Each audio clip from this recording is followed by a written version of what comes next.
estamos en un mundo global muy interconectado, de manera que la comunicación, ¿cierto?, y la interdependencia es difícil de soslayar.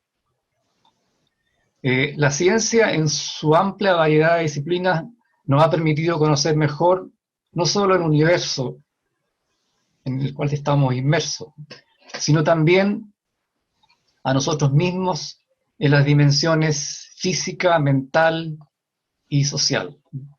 Prueba de ello, ¿cierto?, es el vasto conocimiento que nos aportan las ciencias biológicas, la neurociencia en el último tiempo, la psicología, ¿cierto?, las ciencias sociales, la antropología, y por supuesto que la física, la química, las matemáticas. Entonces, este escenario, ¿verdad?, que estamos viviendo hoy día, con todos estos elementos encima de la mesa, nos permiten formularnos una primera pregunta en el contexto de esta conversación. Y es, ¿cómo este vasto conocimiento puede ayudarnos a tener una mejor comprensión de nosotros mismos, en particular en la dimensión psicológica, relacional y espiritual? Esa es una primera pregunta que quiero colocar para que podamos después conversar. Por otra parte, nos relacionamos con el mundo físico que nos rodea a través de los sentidos físicos y procesamos esta información en nuestra mente, donde de acuerdo a un bagaje internalizado, ¿cierto?, a un contenido, a programas que constituyen nuestra personalidad, interpretamos esa realidad, le damos significado. Este significado, esa interpretación de la información que nos llega, depende fuertemente de los constructos mentales que se han amalgamado a través de la experiencia, la cultura, la educación e incluso, ¿cierto?, la genética. Y todo ello puede ser tan diverso y relativo como la diversidad cultural, educacional, ancestral, social y también temporal. El haber vivido 200 años atrás, ¿cierto?, en otro continente, en otra cultura, probablemente estaríamos pensando, sintiendo, viviendo de una manera bien distinta a la de ahora. Estos constructos son los que sustentan nuestros ideales, nuestros valores, principios, nuestras convicciones, nuestro sistema de creencias, nuestros dogmas, paradigmas, en el fondo nuestra visión de mundo y de nosotros mismos. Y aquí entonces surge otra pregunta interesante. Conociendo la naturaleza y el origen de este contenido que hay en nuestras vidas y su relativa volatilidad, digamos, ¿podríamos estar dispuestos a revisarlo, a criticarlo, a ponerlo en tela de juicio, a cambiarlo, como decía Natán, ¿cierto?, a orientarlo en pos de un objetivo mayor? Esa es una pregunta también, ¿cierto?, abierta. Por otra parte, nuestros sentidos físicos, ¿cierto?, esta interfaz con la cual nos relacionamos con el mundo, son limitados. De hecho, ¿cierto?, en el mundo animal encontramos especies que tienen algunos de estos sentidos bien más desarrollados que nosotros. Mayor espectro de visión, de audición, de olfato. De manera que la información que percibimos de la realidad es parcial, es sesgada, es limitada. Sin embargo, es suficiente para formarnos un modelo que nos permite vivir en esta dimensión, desenvolvernos y relacionarnos. Pero es un modelo acotado de esa realidad material con la cual interactuamos todos los días. La ciencia, particularmente la física cuántica, nos está dando información que remece nuestros paradigmas de esa realidad mecanicista, determinística, a la que estábamos acostumbrados. Cuando creíamos que ya habíamos respondido todas nuestras preguntas, nos cambiaron las preguntas. Hoy sabemos, particularmente en el mundo subatómico, que los fenómenos son indeterminados, inciertos, aleatorios, incluso el observador determina lo que se puede observar y medir. Y aquí viene, ¿cierto?, Sí. la siguiente pregunta que esperaría que Claudio, digamos, tomara el guante y pudiera En 10 ilustrarnos minutos. un poquito, ¿no? ¿Qué impacto puede tener Muchas. ese conocimiento 77 personas. de ese microcosmos en nuestro mundo macro, Chile. en la forma de relacionarnos, en la percepción de la realidad y de nosotros mismos? Claudio, te tiro el guante para que puedas. Gracias, Ricardo. Muy buenas noches a todos. Muchas gracias, Carlos Alberto, por la presentación. Yo voy a responder otra pregunta. Bueno, muy bien. Quiero primero tocar otra cosa antes de tratar de responder esa pregunta. Cuando hablamos de ciencia, porque la idea es enfocarnos un poco en qué es lo que puede hacer la experiencia que tenemos en la ciencia para conocernos a nosotros mismos. Bueno, el conocimiento, como bien decía Ricardo, está en muchas disciplinas y algunas de ellas son científicas. Las disciplinas de conocimiento que son científicas son aquellas que basan lo que llaman conocimiento en lo que es el método científico para obtener ese conocimiento. En palabras simples, el método científico esencialmente es el método para determinar si un fenómeno es correctamente descrito por lo que uno cree que debería ser descrito.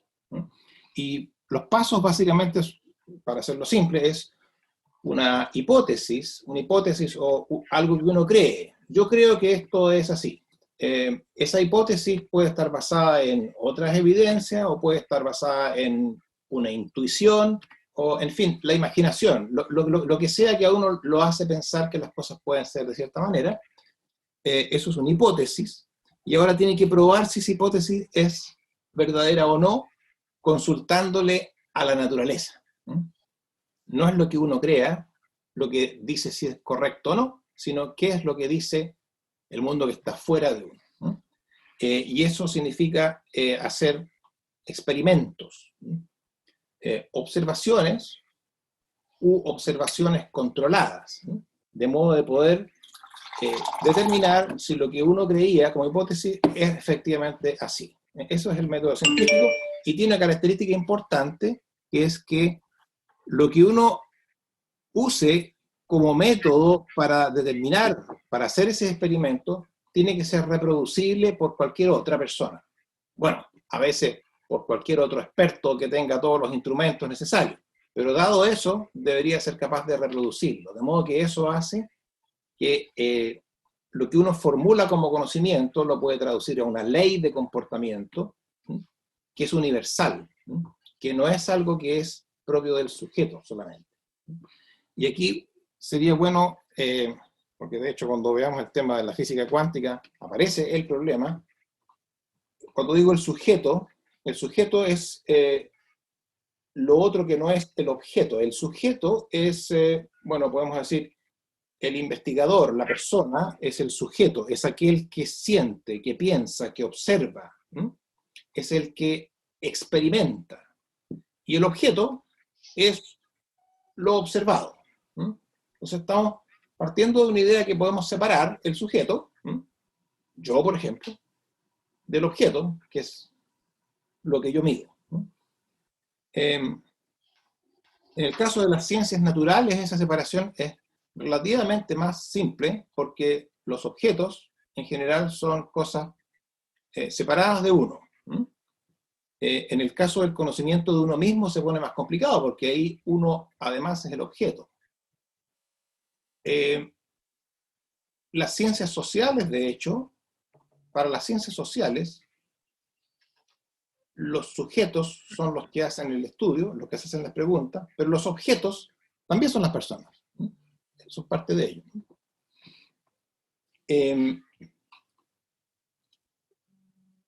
como decía Ricardo, hay áreas de conocimiento que no son científicas, y hay una de ellas que es particularmente importante en la ciencia, curiosamente, pero no es una ciencia, es la matemática. De todas las ciencias, la más fundamental es la física. No lo digo porque yo sea físico, ¿ya? Lo dicen otras personas también. Es el hecho de que si uno se hace preguntas sobre la naturaleza, cada vez más y más y más fundamentales, al final llega a la física. La química está basada en la física, prácticamente es un área especializada de la física hoy en día. La biología, que basada en la física y en la química también, cuando uno empieza a medir cosas, lo que está midiendo son cosas que son físicas. La termodinámica, en fin, la electricidad, todas esas cosas son como la parte fundamental, ¿ya? Que hoy día es la ciencia. Y la matemática, para la física, la matemática es el lenguaje con el cual se estructura ese conocimiento, ¿no? O sea, el conocimiento para describir el mundo físico tiene que ser transformado a cosas medibles y con relaciones matemáticas. Pero la matemática misma no es una ciencia. La matemática es una forma de la mente para trabajar en forma lógica y encontrar relaciones que sean válidas, ¿no? Pero la matemática no necesita la observación experimental. Solamente comprueba o demuestra sus teoremas siguiendo una línea de razonamiento lógico, nada más, ¿no? Con eso quiero decir también que no porque sea o no sea ciencia tiene más o tiene menos valor. Hay que tener una visión amplia en eso, ¿no? Ahora, en las preguntas que uno se hace para conocerse, hay una experiencia que ya tenemos de la ciencia, que es que hay distintos tipos de preguntas, como las preguntas que hacía, por ejemplo, Natán al principio, antes de que empezáramos. Porque hay preguntas de las cuales conocemos la respuesta. Y hay preguntas de las cuales no conocemos la respuesta. Pero se pone más complicado. Hay preguntas que tienen respuestas distintas para distintas personas.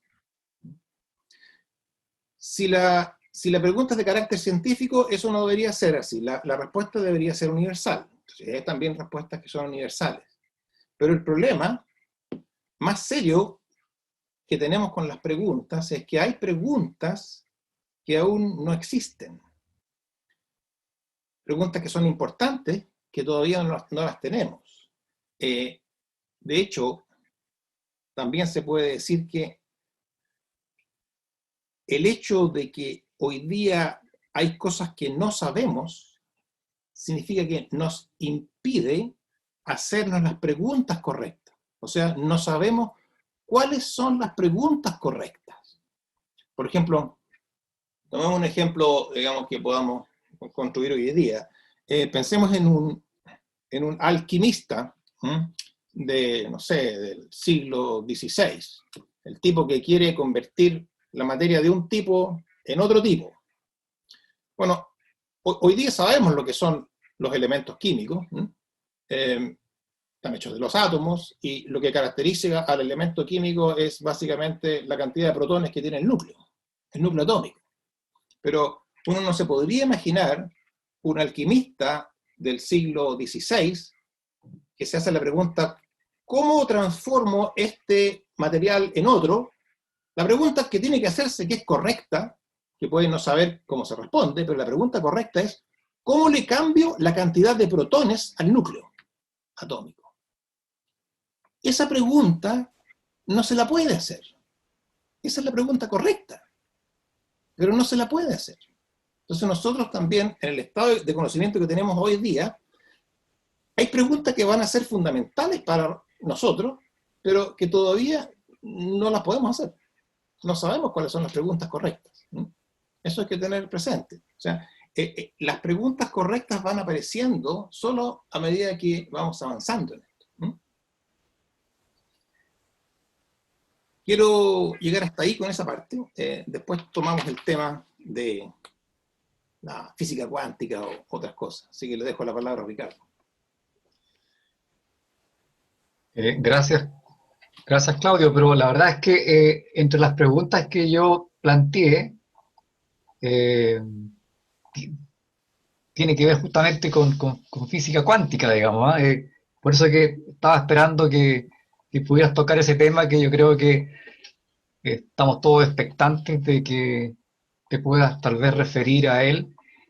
Y tiene que ver con esto que yo comentaba recién, en que este nuevo conocimiento, digamos, que nos da la física en este campo, eh, de que todo lo que percibimos aparentemente, ¿cierto?, es ilusión, ¿no? Eh, Está esta figura que en varias oportunidades la hemos escuchado, ¿cierto?, de que está este modelo del átomo, donde tenemos el núcleo y los electrones están girando alrededor, y para imaginarse más o menos las dimensiones, el núcleo podría estar, ¿cierto?, en el centro de un estadio y los electrones estarían girando alrededor en las galerías, ¿ya? Y entre medio hay puro espacio, ¿no? Y si uno de alguna forma pudiera tal vez eh, juntar los electrones con el núcleo, reduciría el tamaño, ¿verdad?, de todo lo que existe, pero a algo muy pequeño, digamos, ¿no? Alguien dice por ahí, en un terrón de azúcar, todo lo que existe. Y en consecuencia, alguien podría decir, bueno, lo que más hay es vacío, ¿no? La sensación de solidez, de continuidad es ilusión. Y es porque, como decíamos hace un rato, nuestros sentidos nos impiden ver con rapidez y con resolución que en realidad la materia, digamos, es así. En consecuencia, cuando uno tiene en consideración esa realidad que la ciencia lo ha demostrado ya, y recientemente en los últimos 80, 100 años, ¿cierto?, o más, cuando vemos que hay partículas, ¿verdad?, subatómicas que tienen este comportamiento, como decíamos, indeterminado, ¿ya?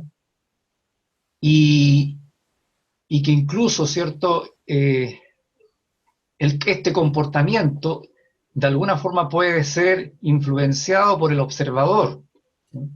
Y ahí uno podría irse a áreas que están tal vez un poquito en la frontera, donde se han formulado algunas preguntas, tal vez no las más indicadas, pero sí hay algunas preguntas, ¿no? Y algunas de ellas, por ejemplo, tienen que ver con que cómo, por ejemplo, ¿cierto?, nuestros pensamientos, ¿cierto?, nuestros sentimientos actúan sobre la materia, ¿no? Actúan sobre ese mundo eh, microscópico donde aparentemente todo es una posibilidad, ¿ya? Y algo se hace realidad, ¿cierto?, cuando el observador interviene. Algunos dicen cuando una onda colapsa y entonces aquello se materializa, ¿no? Algunos de esos elementos entiendo que la física cuántica nos entrega, y la pregunta que me hago yo, ¿cierto?, es cómo ese conocimiento hoy día, a la luz de, por ejemplo, la neurociencia, ¿cierto?, que nos dice, mire, sus pensamientos, sus sentimientos, sus emociones modifican la bioquímica de su cerebro, y no solamente del cerebro, y también al revés, ¿ya? Entonces, eh, podría, digamos, uno a la luz de ese conocimiento poder inferir, poder darnos elementos, aquellos que estamos interesados en conocernos un poquito más, ¿ya? Eh, para mejorar, para cambiar, ¿cierto?, para orientar, para transmutar. ¿Podría ese conocimiento de ese mundo subatómico donde están todas las posibilidades, ¿ah? Y basta con que tal vez alguien intervenga, el observador, ¿cierto?, el sujeto, para que alguna de esas posibilidades se materialice, se realice, se tome una forma concreta? Esa pregunta te la estoy formulando nuevamente. Sí, bueno, bueno, el problema es que no sabemos si esa es la pregunta correcta. Sí, Claro. sí. Que es justamente lo que hablábamos antes. Bueno, podemos hablar un poco de lo que hablaste antes en esta misma pregunta, en este mismo contexto.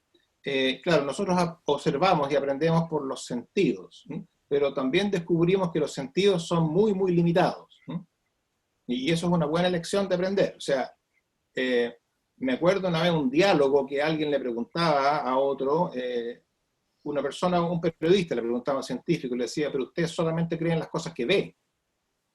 Él quería llegar a temas religiosos, en fin. Y el científico le respondió, no, por el contrario, le dijo, yo me doy cuenta perfectamente que lo que yo veo es muy, muy poco de todo aquello que existe. Y le empezó a nombrar cosas, bueno, entre medio de los átomos, los electrones que tampoco se ven, ¿no? En fin, neutrinos que vienen del Sol, digamos, que nos atraviesan, ¿no? Que tampoco se ven, ¿no? De hecho, para poder captar toda esa realidad que no se ve, necesitamos instrumentos. O sea, nosotros tenemos que construir nuevos instrumentos. Nuestros ojos son instrumentos, pero necesitamos más instrumentos que eso para poder captar cosas que nuestros instrumentos biológicos propios no nos captan, ¿no? La radiación infrarroja, por ejemplo, no la sentimos, no se ve, ¿no? Pero existe. Las ondas electromagnéticas, las ondas de radio, las capta la radio, pero no las capta nuestro cuerpo, ¿no? Entonces hay instrumentos para eso. Pero hay otro tema importante en esto del paradigma que trajo la física cuántica, que es la separación entre el sujeto y el objeto. Porque uno piensa, por ejemplo, si uno tiene una piedra y la rompe, se va a encontrar que lo que encuentra es un pedazo de piedra, pero que igual que la otra nomás, más chica nomás. De hecho, si uno le saca una foto a una piedra de algún tamaño, le saca una foto sin ningún contexto alrededor, y le pregunta a otra persona con la foto en la mano, le dice, mira esta foto y dime de qué tamaño es la piedra, y uno no puede saber si es una roca de 10 metros de diámetro o es un grano de arena. Son todos iguales. Aparentemente hay una invariancia de la escala que hace que las cosas sean iguales. Entonces uno puede pensar, yo puedo entonces achicar todo lo que quiera. Y en realidad no, hay un límite que ya después no se puede seguir separando, ¿no? De la misma manera, el experimentador cree que cuando hace un experimento y lo hace más delicadamente, porque cada vez que él experimenta altera un poco al objeto. Entonces él dice, voy a hacerlo con mucho cuidado, con señales muy pequeñitas para no alterarlo, y puede hacerlo en cierto límite, pero llega a un límite en que ya eso es imposible. Es decir, él, para poder medir, no puede no alterar a lo que está midiendo en una cantidad apreciable. O sea, realmente altera lo que él justamente quería medir. Y empieza a aparecer, eso ocurre en el mundo subatómico, en la mecánica cuántica, empieza a aparecer que se vuelve difícil separar al sujeto del objeto y pasan a ser ambos parte del mismo sistema. Eso hoy en día, los que estudian este tema en física cuántica lo llaman el entrelazamiento cuántico, que puede ser un poco técnico de explicar, pero en realidad es ese problema. Y la palabra física cuántica, la palabra cuántica se usa mucho para validar a veces en forma científica lo que no es científico. Y eso es un error. De hecho, el origen de la palabra cuántico tiene que ver con los inicios de la teoría, pero no tiene que ver con la parte esencial, medular de la teoría cuántica. Se llama teoría cuántica porque el primer tipo que empezó a hacer algo al respecto fue un físico alemán que era experto en termodinámica, Max Planck. Él trató de explicar teóricamente lo que se llama la radiación térmica. Cualquier objeto, a cualquier temperatura, irradia ondas electromagnéticas. El cuerpo humano, a la temperatura que está, irradia principalmente infrarrojo. y no mucho, ¿ya? Pero un fierro caliente, por ejemplo, irradia ya luz visible, y bastante más, ¿no? Y hay si uno hace una medición, sale un espectro, o sea, cuánta energía o cuánta potencia para cada frecuencia de la luz, para cada color, se recibe del cuerpo caliente, y uno puede medirlo, y después, con la física teórica de ese momento, hacían los cálculos, y le salía que la cantidad de potencia que tenía que emitir ese cuerpo era infinita, lo cual, por supuesto, no tiene sentido. Y a Max Planck se le ocurrió una forma muy rara, él mismo la confesaba: yo no creo que esto tenga que ver con el mundo físico, es un artificio matemático, ¿no? Y él supuso que la cantidad de energía que se emitía era en cuantos, o sea, en unidades discretas, dependiendo de la frecuencia de la radiación. O sea, para esta radiación, los paquetes son 1, 2 o 3 o 4 de este tamaño. Para esta otra frecuencia, los paquetes son más grandes, pero es 1, 2, 3 o 4, es discreto, ¿ya? Entonces eran cuantos, que después lo llamaron fotones, ¿no? Y de ahí viene el nombre de física cuántica. Pero lo esencial después viene más adelante, cuando se dan cuenta que realmente la única formulación correcta de la mecánica cuántica es completamente distinta a lo que uno tenía en la física clásica, en que ahí lo que tenía era, digamos, las variables que uno usa para describir el sistema son las mismas cosas que uno mide. Velocidades, posiciones, tiempos, etc. No hay ninguna ambigüedad, nadie se pregunta qué es lo que es la distancia. Bueno, la distancia es lo que mide la regla. Y las leyes de la física relacionan distancias con tiempos, con velocidades, etc. No hay nada más. Entonces no hay un tema de interpretación. A lo mejor el experimento puede ser difícil, a lo mejor el cálculo puede ser difícil, pero no hay nada que interpretar. Es directo lo que uno tiene en el papel, y lo que tiene en la observación corresponden uno a uno, y se acabó. Y eso hace que uno, usando por ejemplo las leyes de movimiento de Newton, que fue lo que hizo Pierre-Simon de Laplace, que era un físico matemático tal vez el más brillante de su época, del tiempo de Napoleón, ¿no? Él hizo un tratado de la mecánica celeste, cómo se movían los planetas y cosas así. Y en una de esas, la anécdota es que parece que fue Napoleón el que le preguntó, cuando vio el tremendo libro que había escrito, le dijo: pero profesor Laplace, dígame, yo veo todo esto aquí y no hay una parte donde usted hable de Dios. Yo he visto en otros tratados que se habla de Dios, y aquí no hay nada de Dios. Usted predice el movimiento de todos los planetas y no hay absolutamente nada de Dios. Y Laplace le dice, un poco arrogante, le dice: mire, no tuve necesidad de esa hipótesis. Claro, o sea, como diciendo, aquí se puede explicar todo sin necesidad de suponer que haya un Dios. Lo cual todavía puede ser cierto, pero el problema era peor. El problema es que con esas leyes uno podía, si uno conocía, por así decir, en principio, la posición de cada uno de los planetas y la velocidad que tenía en un momento dado, por ejemplo en el pasado, podía saber todo lo que iba a ocurrir más hacia adelante. O sea, si uno conociera, por así decir, la posición y velocidad de cada uno de los átomos del universo en un momento dado, por lo menos en principio, uno dice: bueno, yo no lo sé, pero a lo mejor alguien lo sabe. Ese que lo sabe, dado las leyes de evolución, debería saber todo lo que va a ocurrir hasta el futuro. Y eso es un poco, tal vez, desesperante, porque dice que no hay ninguna posibilidad de que uno elija nada. Uno pensará que, bueno, lo que uno hace ahora cree que lo hace por voluntad, pero en realidad eso era parte de la ecuación. Estaba todo escrito. Le da una predeterminación total. Pero luego aparece la mecánica cuántica. ¿Y qué pasa con la mecánica cuántica? Que se vuelve rara. Aquí la descripción matemática está en cosas que no son directamente observables. La matemática es perfecta y permite calcular cosas y resultados matemáticos perfectos. Pero eso que uno ve ahí, esos números que ve ahí, ¿qué es lo que le dicen del mundo real de afuera? Lo que le dicen son probabilidades de que el resultado del experimento de esto u otro. Pero dice: pero no, es que son probabilidades porque te falta información. Y dice: no, la teoría es completa. no hay nada que falte. La realidad es que lo que se describe en la teoría describe la probabilidad de lo que hay afuera. O sea, se hace imposible hacer una predeterminación total. Y eso, bueno, nos abre a mucha especulación filosófica, ¿no? Y hasta el día de hoy es un tema abierto de por qué es así, ¿no?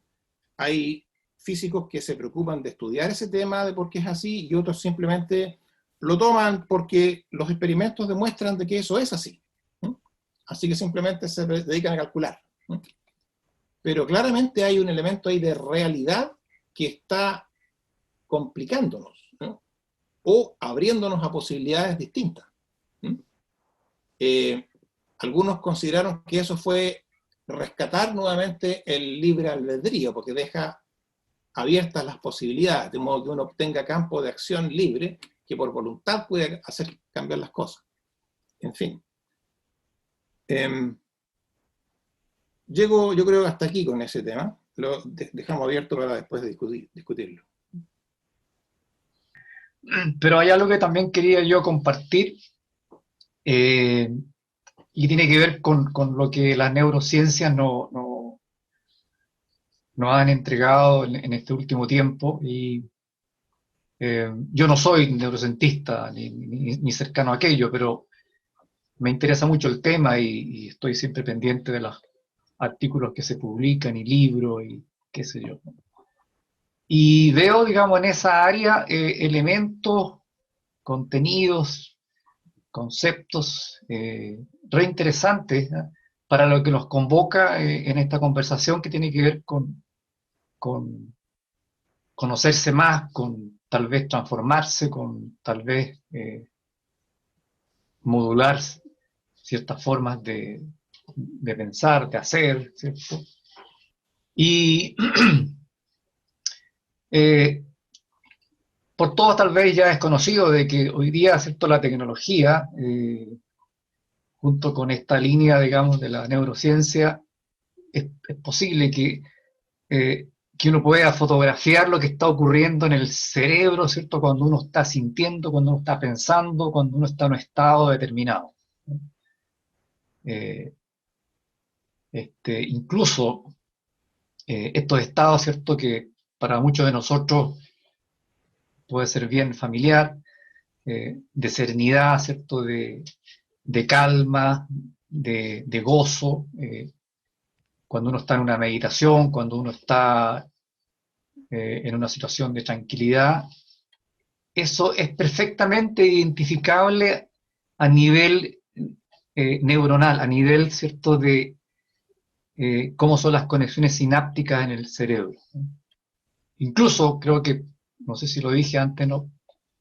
Por ahí un escritor decía, mire, Dios tiene un lugar en el cerebro.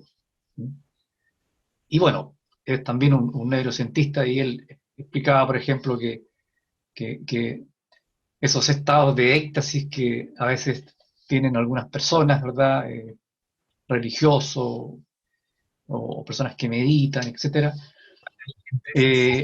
pueden esos estados ser identificados muy claramente, ¿cierto?, con ciertas zonas del cerebro que se iluminan más que otras, ¿no? Y que, por ejemplo, en particular en este caso que estoy mencionando, una zona que tiene que ver con la sensación de espacio, de cercanía, de sentirse separado, digamos, unido, esas zonas en estos estados de meditación se iluminan más o menos, ¿no? Bueno, y hay una serie de otras variables que la neurociencia, que toda esta nueva área del conocimiento nos entrega. Por ejemplo, algunos indicadores, algunos parámetros que se pueden medir, ¿no?, y que tienen que ver con estos estados que yo menciono, ¿no?, y también con otros, como por ejemplo de estrés, ¿cierto?, de ira, de descontrol.